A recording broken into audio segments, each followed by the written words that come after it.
Hey, hey, hey, Alex, welcome to the podcast. I'm so excited to have you on today. Hey, thanks so much for having me. I'm very excited about today's topic because I feel like sustainable interior design is not necessarily something I ever thought about, even being in this field of green, eco-friendly living and looking at what you do on Instagram, the social media posts you share around education. I'm like, we need to learn more from you. And I feel like a lot of the people listening will learn quite a lot from today's session. So I'm super, super pumped. But before we start, could you introduce yourself in the way that you want to? Sure. So I'm Alex. I am the founder of Alex Shield Design. We are an interior design firm with a focus on creating healthy, sustainable interiors. I'm also a mom to two boys. And I recently realized that the interior design side wasn't enough for me, and I wanted to educate interior designers. So I have launched the Design with Impact podcast, which you can go check out on Apple, Spotify, or YouTube. And I'm creating a community for interior designers who want to learn more about sustainability. So how did you actually get into sustainable interior design? Was it something that you were doing before, not necessarily in the green space, but then you wanted to apply your own, lifestyle values to your work, or was it kind of the other way around? What was your journey in that? So this is really interesting. So I studied interior design. I graduated from my program in 2012, and I had a full-time job not related to design. So I was just doing projects on the side. I was freelancing, I was doing projects for family and friends. And then I had reached out to some friends who were designers, and I just wanted some experience in the industry. So I asked them if I could come help them on a project for free because I wanted to learn from them. And they had me come on. They did a project installation for an office in Montreal. And I showed up and I was super eager and super excited. And essentially what we had to do was we had to unpack all of the boxes and set everything up. So it was a lot of lighting, decor, accessories, things like that.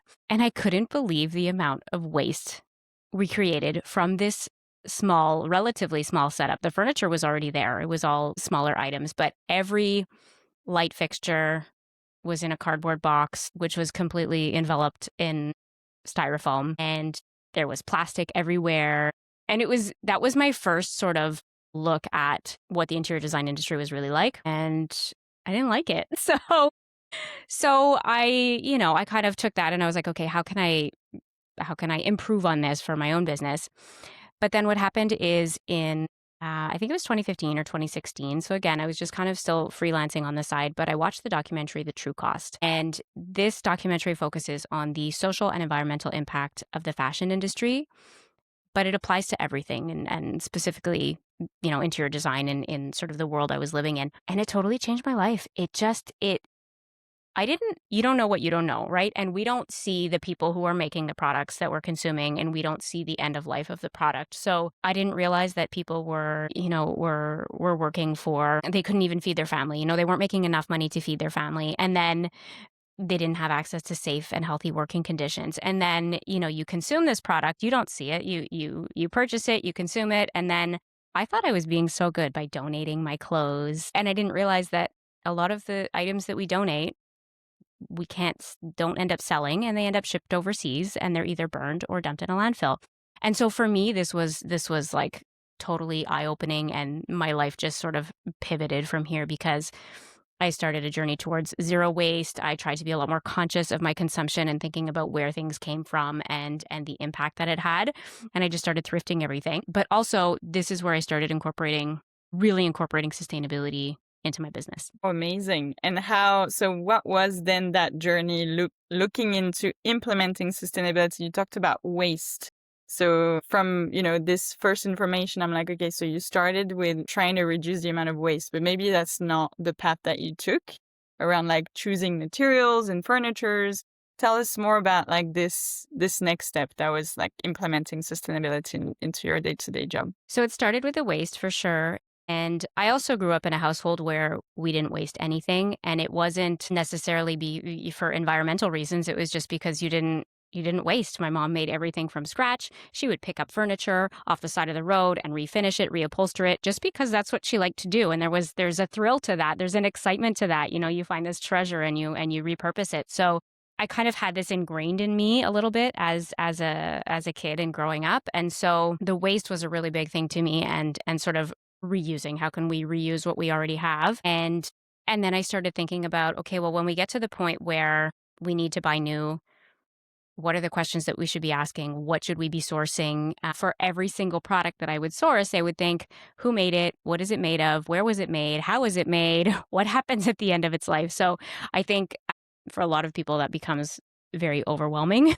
But I took it as a really important challenge. And at this point, I was working full time at an interior design firm, and the designers that I worked for were incredibly talented and created these really, really beautiful spaces. And I always had this sort of, okay, but what about the waste? Okay, but what about can we reuse some of the things? We had one client who called us, and she wanted to keep a lot of the things that she already had and sort of incorporate some new things.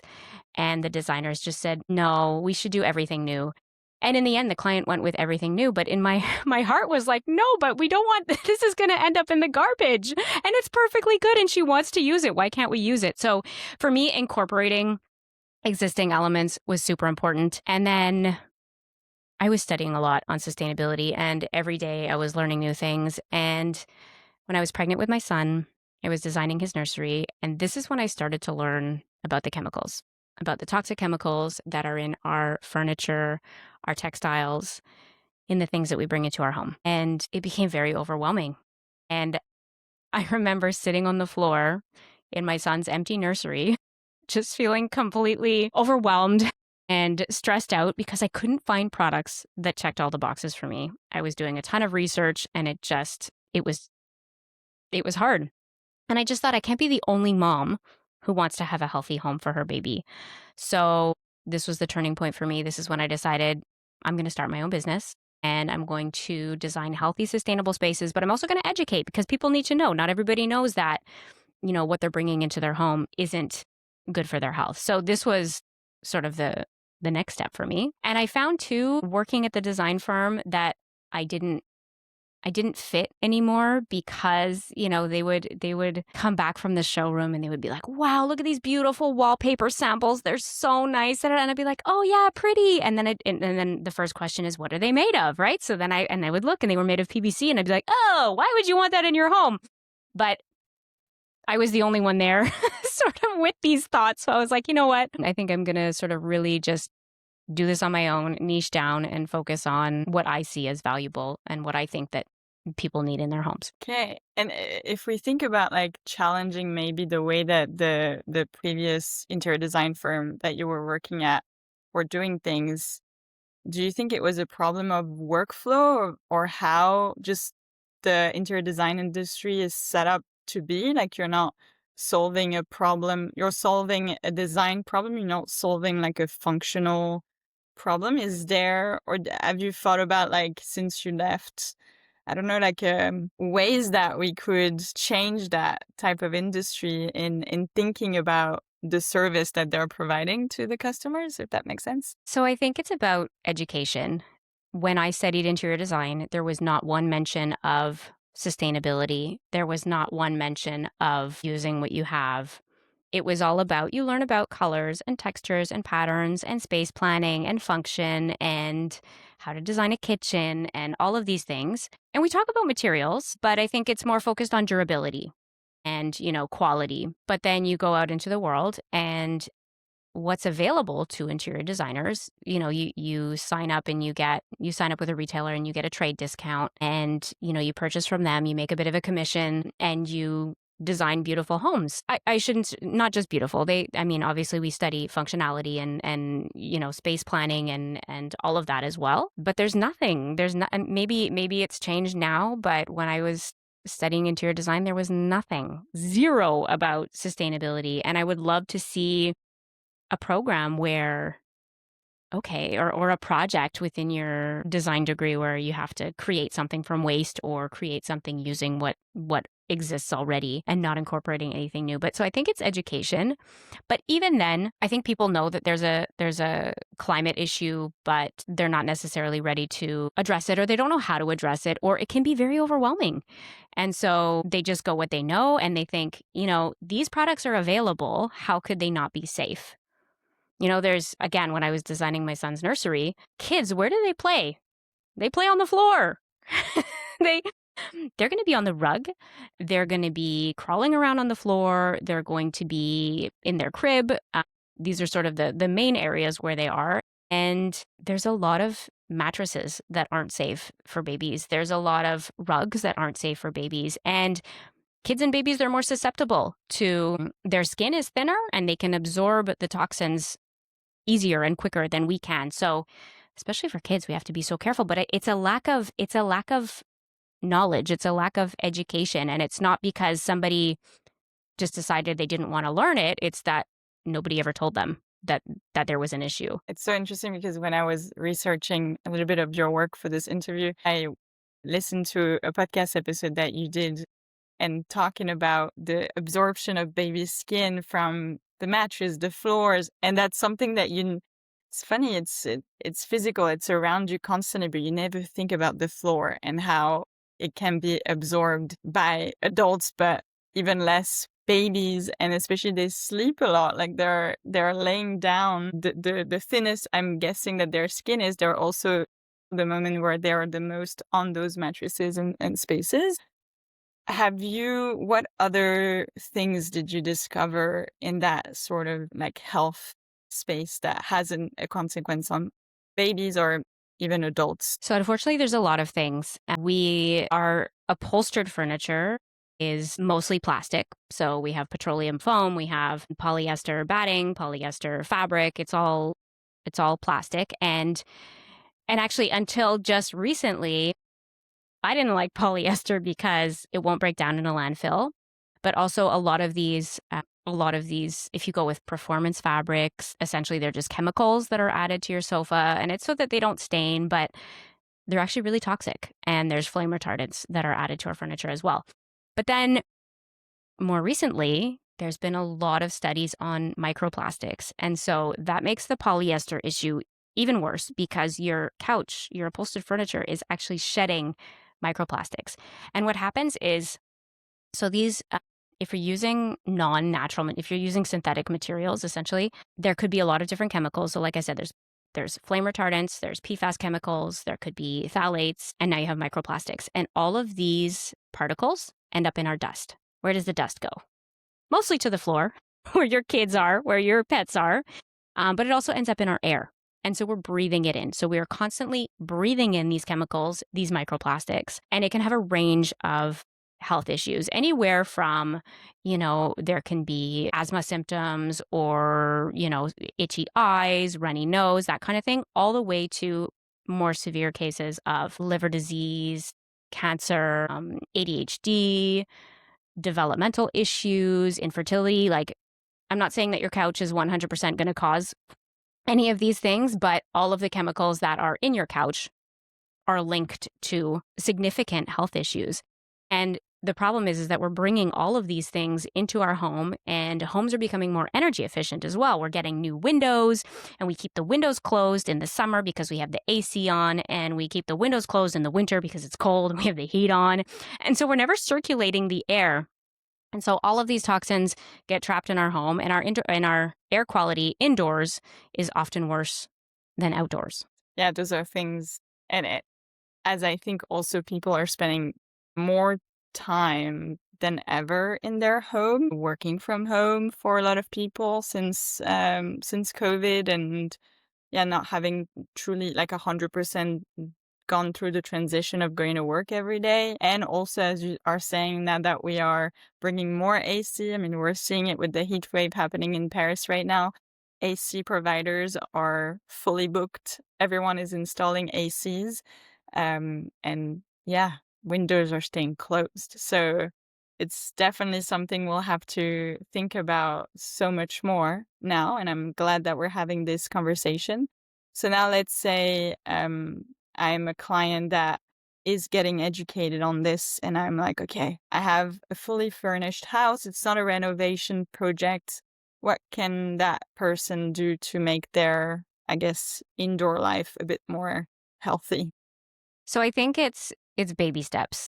And if you already furnished your home, you're not planning to renovate, you're not planning to redecorate, there are a lot of things you can do for free to increase your indoor air quality. So one thing would be to open your windows. Yes, even in the winter. In the winter I set a timer for 5 minutes. I open the windows a little bit, close them just to get the air circulating in your house, bring in some fresh air, and sweep, dust, vacuum, mop on a regular basis, because again, the particles end up in your dust. Also vacuum your couch, vacuum your upholstered furniture. One, this helps get rid of some of the particles lying around, but it also helps in terms of durability.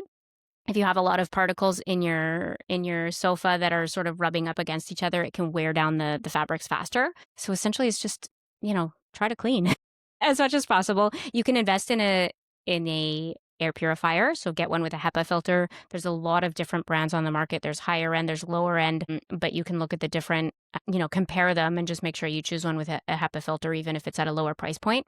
That's the first thing.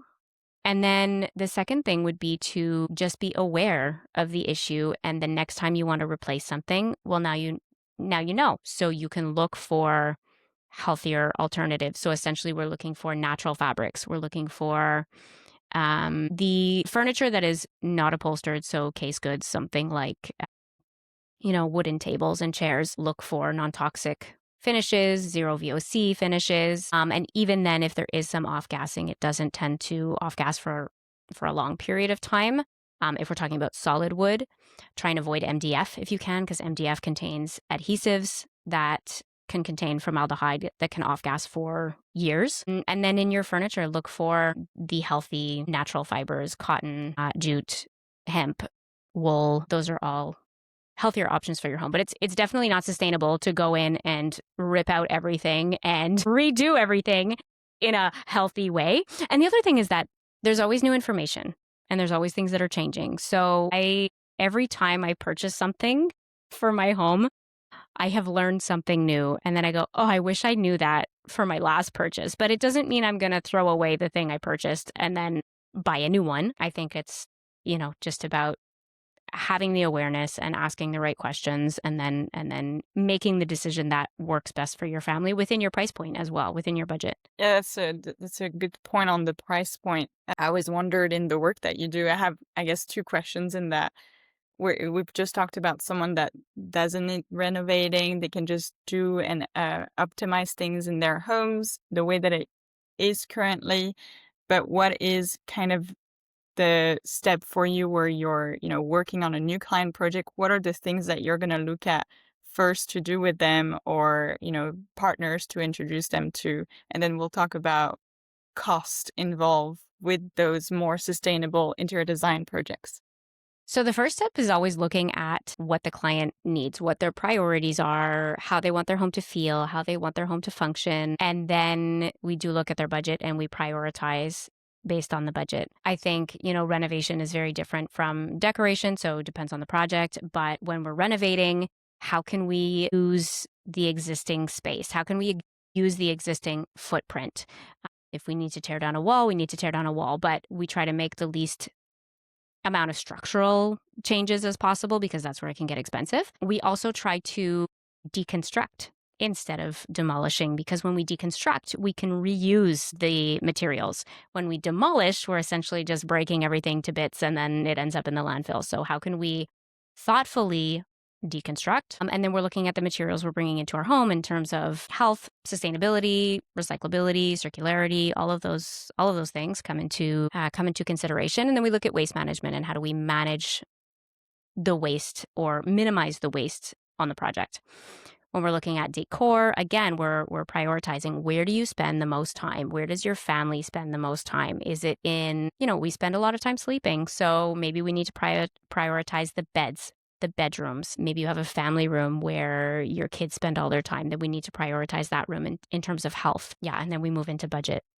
I think you had a question specifically about budget. Yeah. I mean, my first thought on budget is usually would be more expensive to have. And I want to debunk this with you. And I think that's like a common, I guess, evaluation of when we talk about sustainable alternatives, either foods or like clothes, design, so furnitures. We always think first, "Oh, but it's going to cost more money because, the long-term cost is going to be reduced to like a short-term cost." What is your opinion on that, in the interior design world? Is it applied in the same way? And yeah, are people, your clients, for example, surprised of maybe the price or the budget that those sustainable interior design projects can cost? So this is interesting because I think the assumption is that sustainable design equals expensive. But that's not the case. Sustainable design is more in line with quality and durability. And I think that's more where we need to educate, because interior design is a luxury service. Not everybody hires an interior designer. But when you do, interior designers could be sourcing a couch for their clients that's $5,000, $10,000, a luxury sofa completely made of polyurethane. And plastic. For me, that's not luxury, but maybe for some people. And so it's looking at the budget and it's prioritizing. And I think there's so many ways. Sustainability means a lot of things. And there are so many ways that we can play with the budget, that we can save money through sustainable design. For example, reusing what you have. Maybe we can reupholster, refinish. And now reupholstering is not inexpensive. It is quite the skill to have, and it is quite expensive to have something reupholstered. But if you've had something in your family for generations, having it reupholstered could be a really great option and could maybe cost you the same as a new sofa or a new chair. But then you're keeping something in your family, and it adds character and charm. So there's using what you already have, whether that's your footprint, the footprint of your home, whether that's using the base of your kitchen cabinets and just refinishing the doors, or maybe that's, using furniture you have and maybe just moving it around or adding specific pieces that are missing or switching a few things out. But I think when you want to look at the overall project, there are places where you are going to invest and there are places where you can save. So for example, if you're buying a piece of furniture, whether it's a beautiful antique or whether it's something new that's handcrafted, that's built to last, look at the purchase as an investment. You're going to invest in this beautiful piece that is made to order, made for the space. It's going to last. And if you look at that versus if you're ordering a piece of furniture on some random website, you click, you order, it arrives in a couple of days. That's not going to last you. And you're going to end up over time. It might even cost you more because you have to replace them every few years, where you're investing in this beautiful handcrafted piece. It's going to last you for generations. You can pass it down to your children. So I think there are definitely ways we can save, definitely ways we can splurge. If we're looking at even just tile, for example, if you're redoing your bathroom, you could go with a tile that contains recycled materials, and that's already better than just the standard everyday tile, and they're the same price. So I'm not sure where the misconception came from. I think people hear the word sustainable, and there's a lot of greenwashing. There's a lot of unknowns. There's a lot of what does it really mean to be sustainable? And I feel like when I say I do sustainable design, people think, ooh, that's going to be expensive. But it doesn't mean that.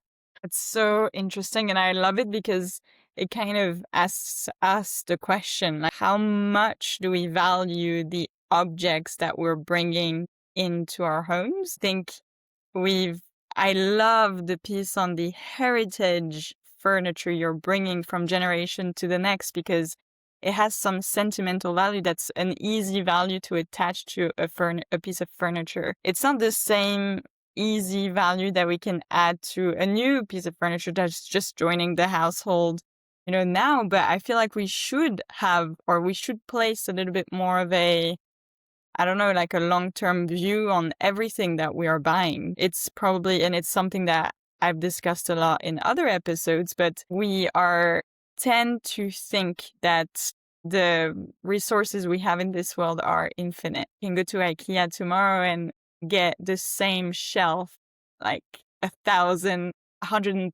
times over every single week, but that's just not the reality of the world. even though we've very impressively done this over the last 3 generations, we've created quantities that have never been seen before. But yeah, is it something that, I guess, from your client perspective is received as like a feedback from you? Like, oh my God, I never thought about that, to do that. Or what is their response to those propositions that you're offering them? So I have a range of different clients, and not everybody knows a lot about sustainability. Sometimes it's a referral from family or friends. So I kind of just explain what I do and why I do it, but maybe they don't want, the details. And then I have people who are all in, like, all, yes, tell me all of the things that are sustainable about this project. And I love that. But I think often, again, we don't know what's in the materials that we're bringing into our home. We don't understand the health impact, and not necessarily just on our health impact, but the health impact of the people who are making the product. So, quartz countertops and natural stone countertops were recently banned in Australia because they contain silica. And silica is a sort of sand-like powder that can cause silicosis when it's inhaled. Silicosis is a lung disease. And the workers who are cutting the quartz countertops are, if they don't have proper PPE, personal protective equipment, they're inhaling this and they're getting very sick. And it's not something that we see as consumers, but it's happening throughout the supply chain. So Australia just completely, they said, no, we're not doing this anymore. These types of materials are banned. In California, they made some laws against the safety of the people who are cutting the quartz countertops. But it's the things we don't see. Some of the other things that surprise my clients, and this is just because I've done a lot of research and because I ask a lot of questions, is we don't think about the social impact. Again, so I was just talking about, the health impact of some of the workers, but also there's still child labor in the rug industry and in the cotton industry. And so when I'm sourcing rugs, I know this, and I know where there is a list. The U.S. Department of Labor had a list of where there was still known child labor, so what countries and what industries. And so I've gone through that list. And so if I'm sourcing a rug and it comes from India, I know that there is child labor, forced labor, and bonded labor in the rug industry in India.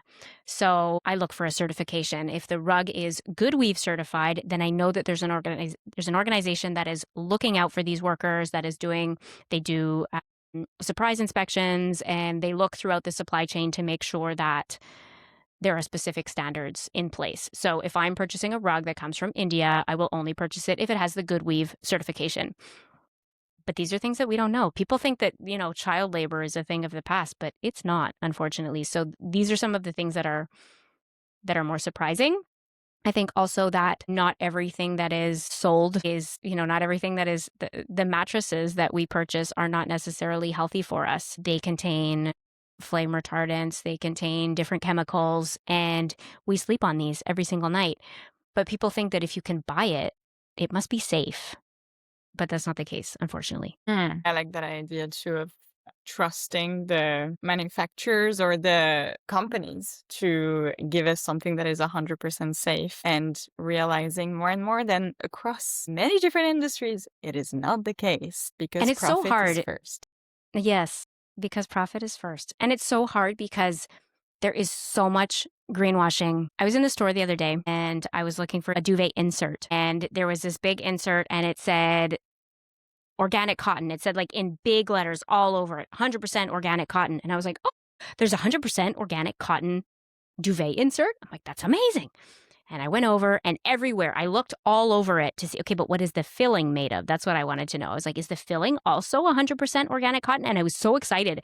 And so I was looking all over the package, and I was reading the tag, and in very, very, very small print on the tag, it says cover 100% organic cotton, filling 100% polyester. And I was like, man, but not everybody is going to take the time to read the fine print on the tag. For me, I know these things, so I look for them, but there's a lot of greenwashing out there. I could have bought it and brought it home and thought, wow, I have this beautiful 100% organic duvet insert. How great is this? But not realizing that it's full of polyester. And the reality of our lives is that we are becoming disconnected to things that we buy. So yes, sure, we might have a moment where we look more into the ingredient list or the material list, but I can understand that from a like consumer buying quickly or what, even not so quickly, it's not really something that they would look for. So it is the job, in my opinion, of companies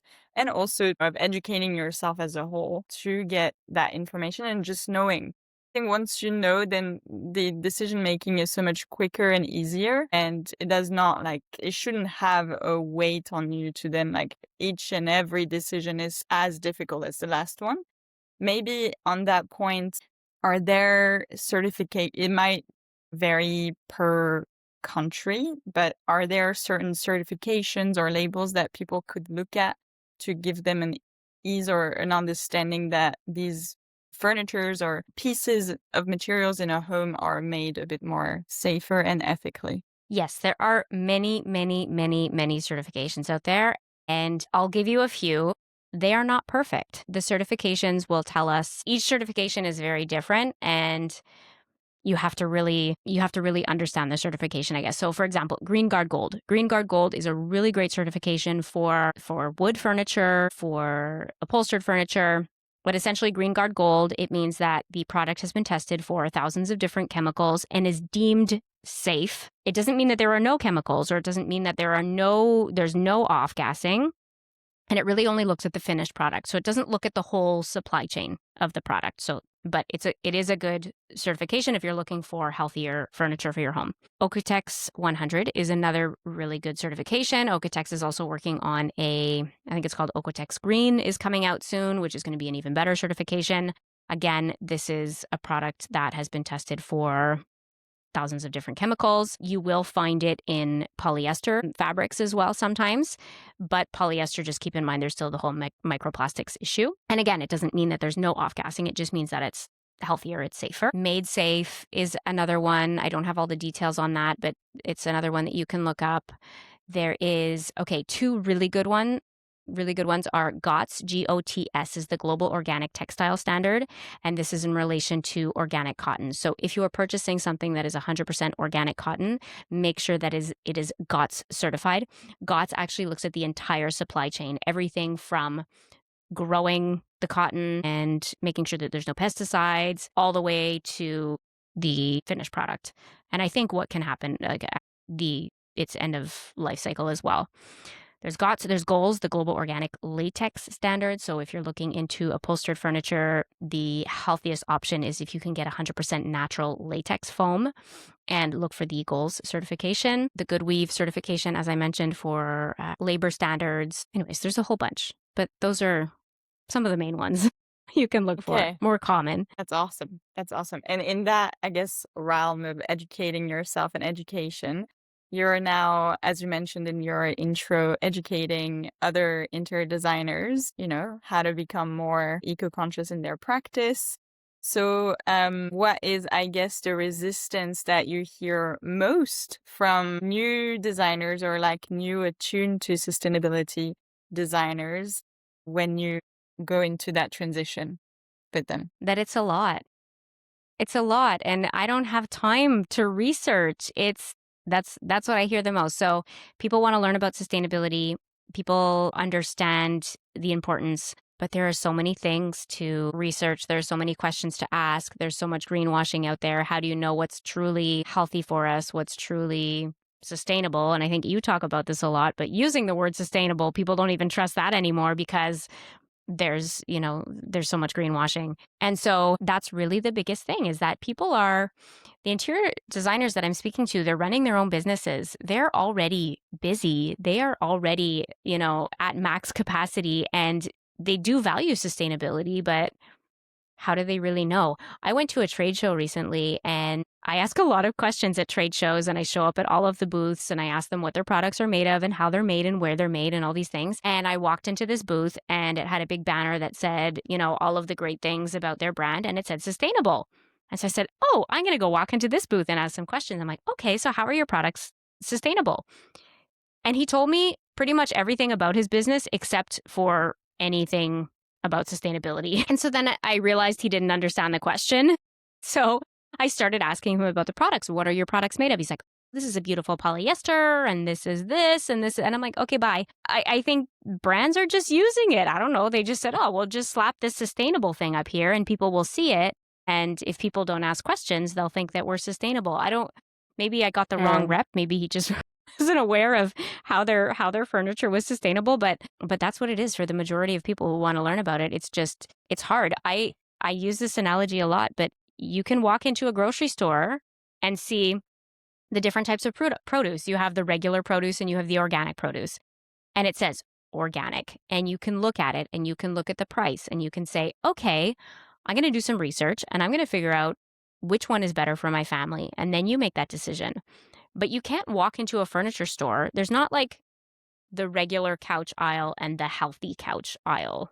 And no salesperson is going to tell you that their furniture is unhealthy, mostly because they just don't know. And you walk into a furniture store, if you have kids or pets, the salesperson will absolutely say you need the performance fabrics, you need the stain resistance, the Scotch Guard, the whatever, you absolutely need it. But really that's toxic for your family, but not everybody knows that. So it is a lot of research. And so that's what I'm trying to do. I'm trying to educate interior designers. I'm trying to help them understand, as designers, we have a really important opportunity, a really powerful opportunity to make a big difference in people's lives, but also in sort of the overall interior design world by asking for better and healthier products. So the more people that know the things, the more people that are asking questions, the more the manufacturers are going to have to change their ways to produce the things that we're asking for. I love Knowledge is that you power. ask. Exactly. And questions are necessary to get to those answers. Um, do you have any businesses that you want to shout out in the Montreal region or in Canada in general that are doing amazing things in terms of furniture that you can absolutely recommend with your eyes closed? Yeah. So Fabrique All Wood, they're based in Montreal. They handcraft custom furniture, wood furniture. They are zero waste. They are just a really incredible company. There is Studio Botte. They create light fixtures from waste. Philippe literally rides around Montreal on his bike and picks up things out of the garbage and creates these absolutely stunning light fixtures. Oh my gosh, off the top of my head, there's Jenny McCarty at Sage Leaf Studio. She's not in Canada, she's in the US, but she does eco-friendly art and she really pays attention to every single material she's using. Even the way she ships her art is all packaged in an eco-friendly, more responsible way. She gives back to the national parks as well. She donates to the national parks part of her proceeds. Oh my, I feel like, okay, so this is hard too because I want to support local businesses as much as possible. And when you look at the carbon footprint of a product, transport is a big thing. And you want to be able to bring down the carbon footprint of your transportation by shopping local. But it's also really important to use healthy materials. So if I had to choose whether we were going to buy a 100% healthy sofa made of all natural materials from overseas versus buying a made in Canada, local business plastic sofa, I would choose the healthy option from overseas. And it's interesting because when you look at carbon footprint, I think a lot of people forget about the materials. There's a whole calculation to carbon footprint, and it includes materials. It includes the manufacturing process. It includes, yes, the transportation. It also includes end of life. And so the carbon footprint of a completely synthetic sofa purchased and made locally is actually probably more than a completely healthy 100% natural sofa that's coming from overseas. You ship it by boat.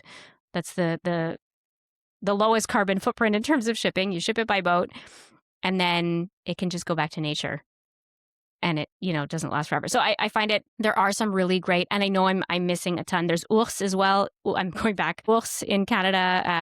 They're awesome too. They make all eco-friendly furniture. Anyways, but I feel like I have a lot of different suppliers from a lot of different places. If we're looking at upholstered furniture, there's not really a lot of options for healthy upholstered furniture made in Canada, unfortunately, right now. But yeah, it's a great thing to mention that, look, I mean, from the origin of a product to the end of a product, you're calculating so many different segments of carbon footprint versus looking at something that has been done not only ethically for the people making it, but also just in a more healthy, sustainable way. And then just looking at this segment of the transport, the total will be different, but it's not something that has been pushed forward in the media as much, made locally almost a synonym now to sustainable or eco-friendly, which is an interesting conversation that I've already also had with the co-founders of Kushu around hair accessory, because they've made the decision to move their manufacturing to India and Japan, and versus doing it like they did initially in LA, which was costing them way more, making it also less available for everyone. So a very important conversation. And also, if you have any more recommendations of amazing businesses that you know in North America or elsewhere, we'll add all of them into the show notes so you can come back to me later on anything, any other business that you're There thinking are of. tons. There are so many. Yeah. I'll send them to you. You can add them in the show notes. Awesome. We just want to shine, make them shine a little from this little community out here. You also launched, as you mentioned, your own podcast, Design with Impact, which is awesome. If you guys haven't listened to it yet, go over and listen to it. What type of conversations are you now bringing to the table with this podcast? So many good conversations. This is like the highlight of my life right now is the podcast. It's so fun to connect with like-minded individuals in the sustainability space. We're talking about circularity. We're talking about healthy furniture. We are talking about building a sustainable brand, how to market your sustainable brand. We're talking about building a brand based on your values. We're talking about air quality, EMFs, lighting, everything you could want to know about sustainable design, how to, determine whether it's greenwashing or not, how to manage waste in a project. Anyways, I could go on. This is so much fun for me, and I'm getting a lot of really great feedback from people in terms of, oh, I didn't know that. And is that really a thing? And I love just being able to bring the experts on and let them share their stories and their knowledge, and for us all to be able to know a little bit better, I guess. You don't know what you don't know. So the goal is to educate and bring more people on board so that we can do better and make a bigger impact as a whole. Last two questions of the podcast. Do you feel like the industry on